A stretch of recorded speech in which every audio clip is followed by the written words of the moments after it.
Hey everyone, Silvio Perez here, and welcome to today's episode of Behind the Ads, where we see how some of the fastest growing startups approach their digital advertising. And joining me today is none other than Nick Lafferty, the head of growth at Loom, and I'm super excited to have you here. Welcome, Nick. Awesome. Thanks, Ovia. Really happy to be here. So Nick, high level, what is Loom and who do you serve? Yeah. So Loom is really the async video platform for work. And so we give folks the ability to quickly share their thoughts, either by just recording their camera, what's on their screen, or both, and then sharing the final output with a link. And so where we're evolving into is more than just a screen recorder.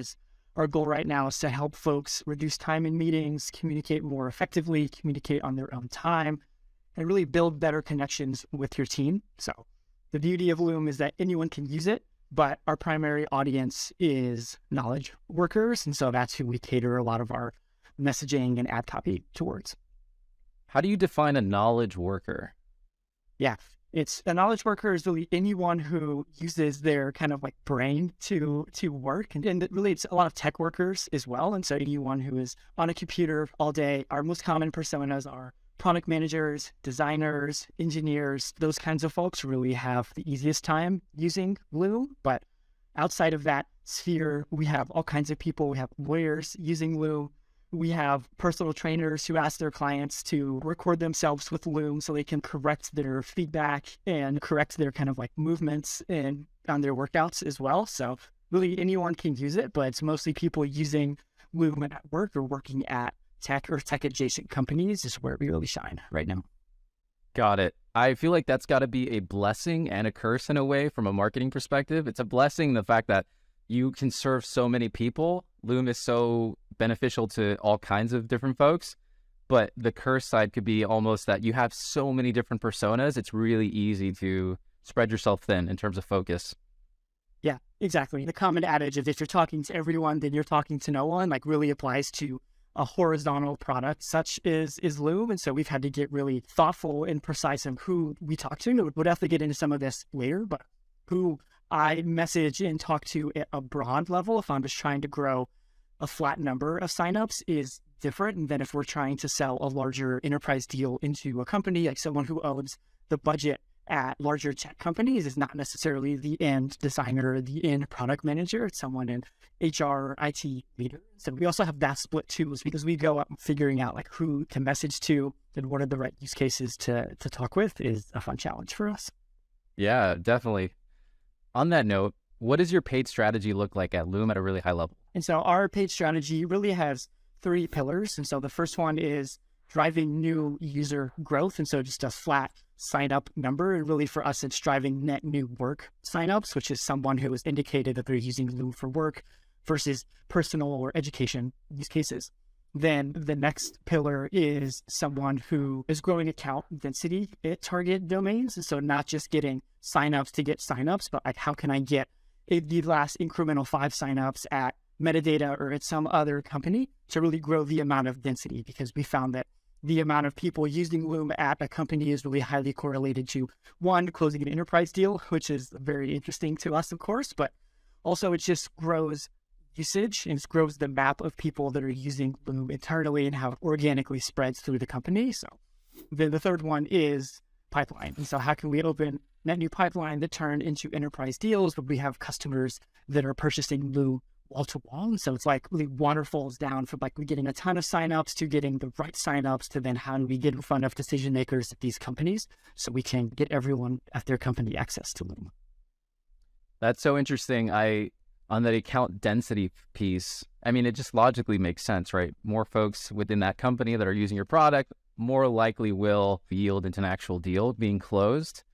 In your data, and you don't have to share specifics, but did you notice like a correlation of once we reach X amount of people from this company, they're more likely to actually turn into a deal?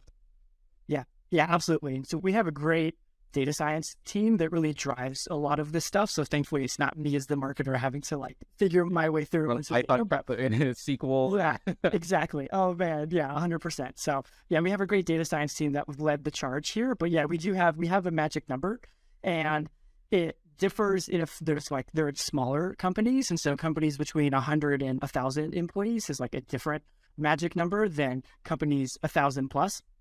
And for us, it's not just signups, it's how many people are actively recording in the last 90 days. And so that shows us that not only are they consuming Looms, but they're recording and sending them out too. And so that's the way that we started to bucket these. And then that filters down into our paid media campaigns of how do we target these campaigns. And that's where a lot of the creative LinkedIn ads that we're doing are coming from, of targeting specific companies, trying to get them over that magic number, because our data has shown that once we hit that number, our sales team is just way more effective at closing deals. And it just gives them more selling points, really, of, hey, there's this many people at your company using Loom, this is the magic number. Then now let's talk about what it would look like to have everyone at your company have access to Loom and what that would unlock in terms of meetings reduced or communication or building relationships. And so those are all kind of the points that we hit in that sales cycle too. Yeah, right on. That's awesome. And selfishly, I'm just curious, are you feeding those inputs as conversion signals back into the platforms for optimization? And we're sending sign-up events. And so that's as far down as we get into that. We're actually pretty new in terms of getting our paid media, I guess, like maturity level is like really early on. And so we've been running ads and spending money on paid marketing for almost the entire time I've been at Loom, which has been a year and a half so far. And so we're sending pretty basic signals, like, is this a work sign-up or not, into the platform? And then using that to drive the bidding strategy. But we should totally chat after in terms of the conversion signals, because that could be huge, because you have the data science team and you have the infrastructure. You can send not just a sign up occurred, but we'll call it a qualified sign up because it was based on that level of engagement, and you can feed that back into the channel if it's within a 90-day click cycle. Yep. Yeah. No, that would be awesome. I did something like that at my first job of sending like revenue and conversion data, like way post sign up conversion, but actual sale conversion back in. And yeah, 100% is something that we should chat about later. That's awesome. So talk to me a little bit about, you have all these different initiatives. You have so many different personas. It almost seems overwhelming from the offset. When it comes to each program, how are you approaching actually getting in front of your audience? And I know that can vary by channel. For sure.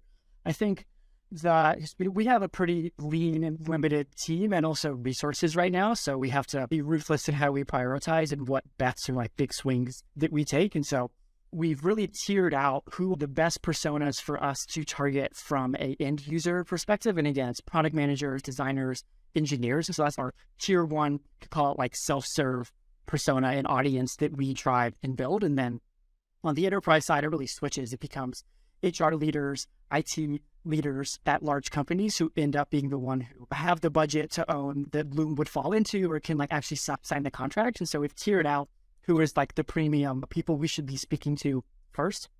And then at that point, really LinkedIn has been key to our overall like messaging and marketing strategy from a paid media standpoint, both like organically and paid. Is just the best way to get our message in front of whatever audience. And so I'm a big proponent of using LinkedIn to that effect. Outside of paid media, also really every Loom recorded is also kind of part of our like audience building strategy. So a designer recording a Loom at their company and sending it to someone else is the best way for us to grow our audience virally. That's how Loom has grown so far. It didn't really run paid ads up until midway through last year and had crazy exponential growth. And so I look at LinkedIn of like, what's the best place for me to spend dollars to get my message in front of the right audience? And some of the best ways I've done that in terms of creative have been just stealing whatever our social media manager is using organically and then use that as an ad. Like our best performing ad so far is this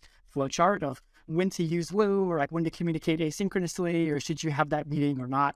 So like flowchart that breaks down this kind of complex idea into something digestible is a one-off social media post on LinkedIn. I just stole and dropped in our ad campaigns. It was like overnight, like instantly the best performing campaign. And so I think that really helps me understand like the value of like how you communicate and talk to these people. Because sometimes like making an ad is not necessarily the best way to go about it. I always say people wear two different hats when they approach advertising and just native content. When they're creating content organically, they have their content marketer hat on. And then when they step into the ads manager, they put their performance marketer hat on. But what people fail to realize is all paid ads is an amplifier. It takes what you have and it just guarantees distribution. So you're still advertising within the same social feeds that people are consuming organic content. So the same best practices apply that your social media manager is thinking through. So that's pretty genius in the sense of you're taking what's already proven and then you're just pushing it through ads to guarantee distribution in front of very specific personas or specific accounts, etc. Yeah, no, you're exactly right. And whenever I have made ads before, you're exactly right. I put on my ad hat. I have a certain template or layout in mind, and sometimes that isn't what works. That's not what resonates. And certainly with a paid social platform like LinkedIn, you want that really informative content that can help educate and give people interest and excitement while they're just scrolling in the feed. And even if I don't get a click on those ads, if I get a like or a comment, that's great. That's all I'm going for, is just get that engagement, get people familiar with us. Yep. Also, what we see is what happens is people who are using Loom already are the ones who comment or engage on it. And then that helps reach people who are using Loom. And then you get that kind of built-in social feedback a little bit in the ad. So definitely not to say all of my ads are home runs, slam dunks out of the park. But when you find the right one, more often than not, it's been ones that I've pulled from organic social or just pulled from kind of things that were made for other purposes and then reused in paid media versus something I made specifically for paid media itself. And are you just advertising on LinkedIn only right now? Because by the way, the fact that only a year and a half on ads, running ads actively for Loom, because you guys have just been able to grow and so dramatically just through your feedback loop and that virality of when people share Looms, they can see where it came from and then they sign up, etc. Has it solely been LinkedIn so far, your focus? No. And so what my first 6 months at Loom was spent testing every possible channel I could get budget for and could get my hands on. And it was a lot of it because we wanted to just accelerate our learnings and understand what was the right platforms for us. And so everything from Reddit to Twitter to TikTok to Facebook and Instagram, really everything I could get my hands on, I tested. And what we ended up finding is LinkedIn was just the best performing channel for us, both from a engagement perspective and from a targeting perspective, and also just broadly overall. I've taken a couple of passes at Facebook. TikTok itself was a really interesting channel for us to test. And some of the challenges of paid social for Loom in particular is that so many of them are mobile first. And this was really true on TikTok, and mobile traffic being on a mobile device isn't really the best place to experience Loom for the first time. We just live and breathe on the desktop. And so going into TikTok and trying to find only desktop users or whatever, it wasn't too successful. But I think we'll go back and take multiple swings at that. But with the resources and bandwidth that we have right now, focusing on one channel from both an organic and paid side of things just made the most sense. On the audience piece, right now, for those that aren't familiar, Nick and his team are running a really interesting play where they're doing a strategic ABM campaign, where I'm seeing you have Loom ads that are created for specific companies that you're currently targeting and testing.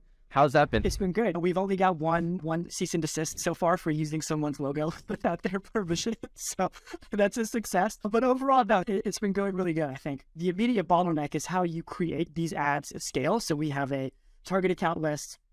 I have these awesome templates that our brand design team made, or I gave them a brief of, hey, this is my idea. I want to swap logos in and out myself and then throw them into the paid social platform. And so the first bottleneck is just making all of these things manually. Some of that was done on purpose so we could validate the idea before we put a bunch of resources and time into automating it, getting it into a more kind of fully built out motion. But yeah, we take those companies, we build them custom ads, we throw them into LinkedIn with really just company targeting is the first level. So if I'm targeting metadata or whoever, it's the first layer of that strategy. And then if the audience is big enough, I exclude a contact list of everyone at Loom who's using Loom at that company. So you're a big power user, so I would exclude your email. I would exclude Mark's. I would exclude a few other people who we know we have your email already. And then if the audience is still big enough with targeting a big enough company, then I would layer on maybe seniority level targeting of maybe I want to target directors plus. And so at the end, we get 20, 30, 50 of these campaigns that are running right now. They all have CTRs of 2 to 3%, which to me is just a mind-bogglingly high number for a LinkedIn ad. I get people who comment on it saying hi to their entire company. Of, hey, other people at Optimize Leads, good to see you got targeted in this ad too. And so we wanted to run, it was done in Q4 specifically because we wanted to build conviction and confidence that this idea was worth doubling down on next year and putting resources like allocating outcome, a revenue number, a sign up number to it. And so we had some time in Q4 to test and validate to go into next year to give us some data. And it's been really successful so far. With this one-to-one ABM campaign, is the CTA to drive a free trial sign up for Loom to get people to sign up and register? Yep. Got it. Exactly. And this is aligned to that ABM density that you're trying to drive. So you've identified a list of accounts and you're trying to drive more free trial signups within those list of accounts with these dedicated one-to-one ads. Yes, exactly. And so we have a list of these accounts. I know exactly how many active recorders are at that company in the last 90 days. I'll drop that into the ad itself. And then, the goal is to get those accounts over our magic number. And so I want to drop them into a really seamless flow of just sign up and start using. And then on the back end, we partnered with our lifecycle team to make sure that these accounts get more of a white glove onboarding treatment. They get special email sequences that are targeted to each company and have unique creative as well. And I think as this campaign matures, we'll try and make it as easy as possible for these people at companies to join their existing workspace at Loom, to join other colleagues. And so I think that's the ultimate end state. It's like almost like one click sign up to join, and you're just immediately put in with everyone else at the company, because that's where Loom usage and like the power of Loom really starts to resonate. Yeah, that's amazing. So you said the magic number, Nick. When it comes to the magic number, how do you guys approach reporting and measurement to know how are you doing in relation to that number? Yeah, we lean heavily on our internal attribution reporting. And so again, our data science team does a ton of heavy lifting here to really build reporting. And we use Tableau that connects to our warehouse, and that kind of stitches all of our segment events together. So we can say, hey, what was the first touch? What was the last touch on this user's journey? And the unique thing about Loom that I haven't experienced at other companies is just the amount of surfaces we have makes the sign-up journey pretty complicated. So if you look at our sign-up attribution from a last touch standpoint, then like our marketing site crushes it, like massive conversion rate, everything is great, but the marketing site is the main place that people can sign up for Loom, and it's really the last place they would ever come right before they sign up anyway. And so when you start to slice it other ways, how many Looms someone has watched really plays a big impact. And so flipping between first and last touch shows more of the journey. And so we have all of our surfaces. We have the marketing side, we have a Chrome extension, we have mobile apps, we have share pages, which is what we call when you record and share a Loom, they're all in this like /share directory. And the amount of traffic that the share pages gets dwarfs what our marketing site gets, just in terms of overall monthly visits to those pages. And so that also makes a really interesting like resourcing and prioritization challenge of, do we optimize the share pages to make them more viral, or to like can increase conversions from them, or do we focus on sending people more to the marketing side and like reducing friction there? But overall, it comes down to looking at the attribution, and that report lines up to our sign up modeling and forecasting, where we each have goals by each channel for paid, organic, whatever.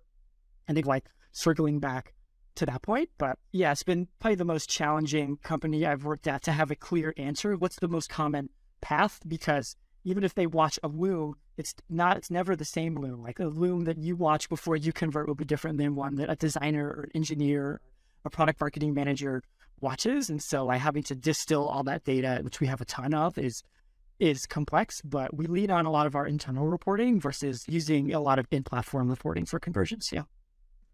That's awesome. Yeah, I can only imagine the complexity there with all those different touch points. And then also too, are you leveraging any self-reported attribution? So you can have the quantitative data, but getting some feedback from the folks who are actually opting in? Yeah, we've talked about it. I've been an advocate for self-reported attribution. I think the challenge in implementing it for us is we'd implement it in the onboarding survey of every user who comes into Loom. We ask them a couple questions, like, what are you using Loom for? What's your job function? Are you marketing, sales?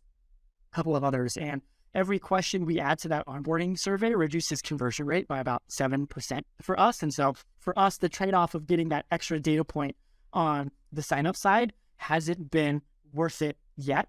But I think people are coming around to the idea of being able to compare self-reported attribution with what our model shows. And we know we get a lot of direct branded interest traffic already. And what we don't know and how much is our podcast or like word of mouth, like other things like really impacting this number. And so I think going into next year, we'll probably take a closer look at that. Yeah. Look at doing that for the enterprise like contact sales form too as well. It's the same challenge, like the more fields you add, the more the conversion rate gets.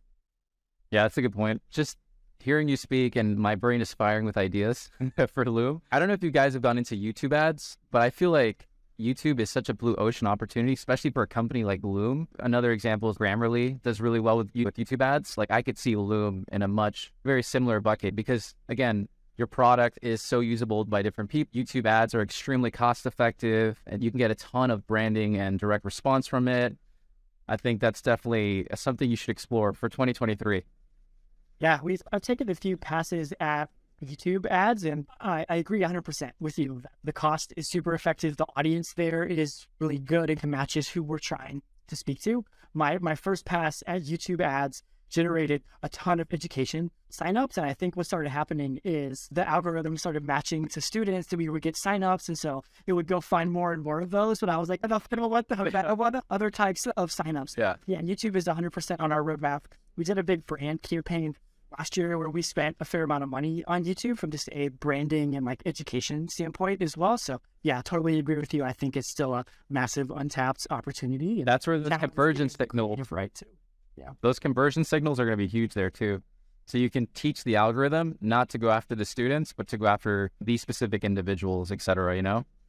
Yeah, I personally consume a lot of YouTube. I know there's a lot of other folks at Loom and in the tech sphere that also consume. And so I think it's all a matter of retesting and refining the targeting. Like I'm a big fan of saying that like, it's very hard to say this channel didn't work forever. It's more than likely that this channel didn't work this time for this purpose, but that doesn't mean it won't work if you try it a different way, if you tweak something else in targeting, some conversion events. And so it's like my paid media method is just constantly testing and retesting things. And so you find the one combination that like finally cracks the code.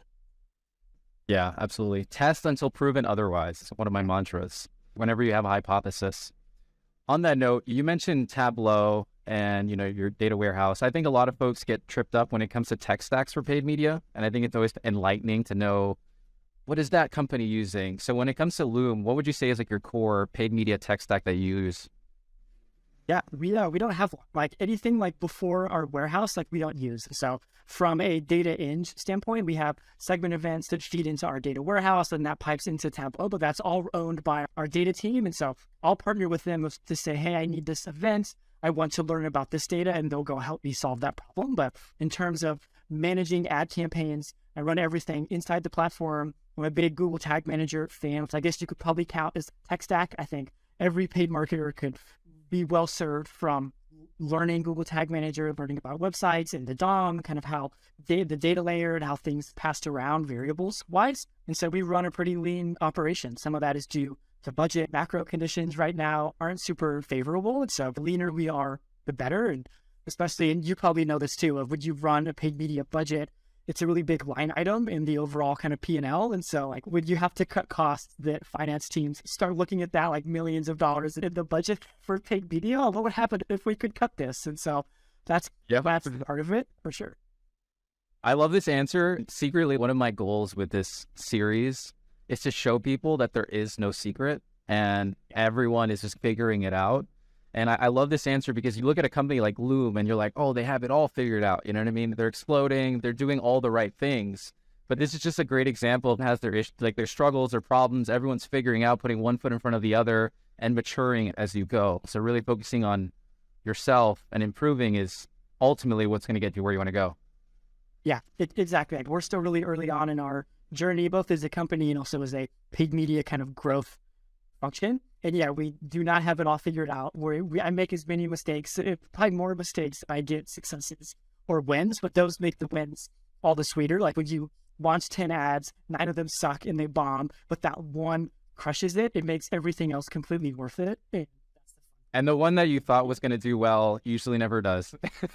Yes, or exactly. You get it right 40% of the time, and then 60% of the time you're wrong. Yeah, I've had so many of those conversations. Oh, I think this landing page idea is going to crush it. It's so pretty and beautiful. It has all this great UX, and the amount of times like the pretty thing bombs and the kind of ugly, scrappy thing does a lot better.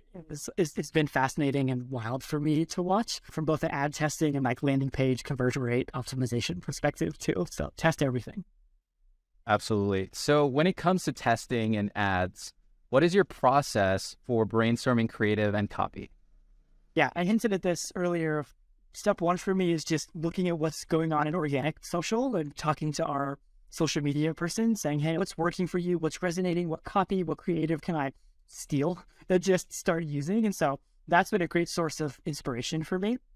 And then I also like to we're building a performance content engine that will sit between demand gen and growth and like SEO content and social media to figure out having one person going and talking to our customers, our customer success team, our sales teams to understand when people are coming to us with problems, what are those problems? How can Loom help solve those? And then have one person own that synthesizing of problems. And then we can start using that in all of our messaging and ad copy and on the website. And so that's becoming a bigger part of my creative, I guess, like creation strategy is leaning on that person and that document to say, hey, what are our learnings? Like, what are the problems that we're solving, and turn that into something I can use in paid social. I take a ton of inspiration from what I see in my LinkedIn feed too. I probably spend too much time on LinkedIn overall, but constantly like screen grabbing ads, storing them just to get a list of new ideas to try. And I think for me, brainstorming the creative is the harder part than brainstorming copy. So I'll often go try and get the creative made first, and then I will write the copy to fit myself. And I think the classes and resources I recommend to really everyone, every paid marketer, is learn copywriting. CXL has a great sales page and messaging copywriting class. It has been like the #1 single best class I've ever taken. There's really no paid media angle there. It's just like, how do you message the people effectively with copy? And so over the years, I've really refined and built that muscle. So I think I'm pretty good at taking existing visual creative and turning it into copy that's quick and punchy and really hits the mark. But the creative side I tend to struggle with. And so that's why my process starts with absorbing, like looking at like external ideas and using that to synthesize and get my brain going, because I can't just build something from scratch. I need to be inspired by something else. One of my favorite quotes from Pablo Picasso is, "Good artists copy, great artists steal." Yeah. The worst thing you can do is start from a blank canvas with no inspiration, just from your head. Like I always say, steal greatness. Take examples of what's working. And then, of course, I don't just rip people off and do exactly what they did, but take the essence from it and then make your own spin and try to make it in your own way to fit your ideal customer, your persona, what they want, et cetera, tailored to your pain point. But yeah, that's absolutely critical. I myself too, Nick, like I'm more analytics driven, and more the creative side is something that I have to force myself. And that's where having a swipe file is so helpful, because you can already start ahead versus starting from scratch, which is super intimidating. Exactly. Yeah. And I think the other part of that is working with my team to build me some templates. And so I don't need to go and create one-off design requests every time. I have these kind of custom templates where I can swap out text or swap in some brand design pre-approved images. So I'm still on brand, because that's really important for us in our like overall marketing strategy, but I have these kind of drag and drop elements and then start to layer on all those like external inspiration ideas, and then turn on a couple of variations and different colors and just go out. But yeah, 100%, you have to start from something, and even a little inspiration is better than me just staring at like Figma screen or something, trying to come up with something from zero. 100%. All right, Nick, you have a brand new marketer. They're starting off. They're a growth marketing manager at a Series A company. They're a team of 1. What advice would you give someone listening who might be in that position that wants to start a paid media program in their company? Yeah, I think for me, like it starts with expectation setting. And I say this because I have fallen in the trap of not setting the right expectations, or setting too lofty expectations for a new channel, a new program, a new muscle. And the expectations I would set are, we're going to try a lot of things. Some of them, likely most of them, aren't going to work, but we have to keep trying and not get discouraged. And so that's the advice I would give to a growth marketer at a young, like early stage company, is level set expectations first. So here's the strategy. Here's what we're going to test and roughly how much budget we need for each channel, how long we're going to give each channel with the broad expectation of a lot of these aren't going to work. That's okay. We're learning and we're going to grow and build this repository of knowledge of, hey, this worked, and then that will lead to something else. So number one thing is setting the right expectations with leadership, which I think is a different answer than I would have given 5 years ago in my career. It's like I think a sign of career maturity a little bit. And then after that, really being diligent about testing new channels. And even if something is almost working, once you've given it enough time, like you set guardrails, okay, I'm going to test this channel. I have $30,000 of budget. I'm going to test it over 2 months. And then at the end of it, if it's not a clear cut yes, then to cut it, move on and try something else versus spending more months like trying to eke out that last bit of optimization to get your CAC down and get like the monetization level to the right amount of being able to kill your darlings a little bit and move on to the next thing. And the last bit of advice I would probably give people is to be really cautious about bidding on your branded search term in Google. I've seen a lot of companies fall into this trap. You start bidding on Loom or metadata, you get these awesome conversions that cost you like $1. Your click-through rate is like 40%, but like you probably would have gotten those anyway. And now you're just like shifting numbers between buckets and you get hooked on this like super low cost, high conversion rate campaign type. And then you go to launch non-branded paid search or something and all your numbers are lower and your CAC is way higher. So I think I would skip a lot of that stuff pretty early on. But yeah, like expectation setting, you really time boxing the channels you're testing and then cautiously approaching branded search in Google. Nick, this was amazing. If people want to connect with you, where can they find you? Yeah, I think that the best place to find me is on LinkedIn. Send me a message, connect with me. I would be happy to chat. You can also Google me or go to my website, nicklafferty.com. Right now, it's mostly a Notion template resource. And so if you're really into Notion templates, then you'll probably find my website as you're Googling around the internet for it. But either of those two places are great places to reach out. Thank you so much, Nick, for being here. I feel like everybody took a ton of value from this. For those listening, go ahead and check out Nick on LinkedIn, follow him, check out his website. If you are a Notion advocate or you want to get into Notion, I think that'll be an awesome one. And finally, if you have any companies that you want us to bring on for Behind the Ads, let me know and we'll add them to our list. All right, guys, till the next one. Take care.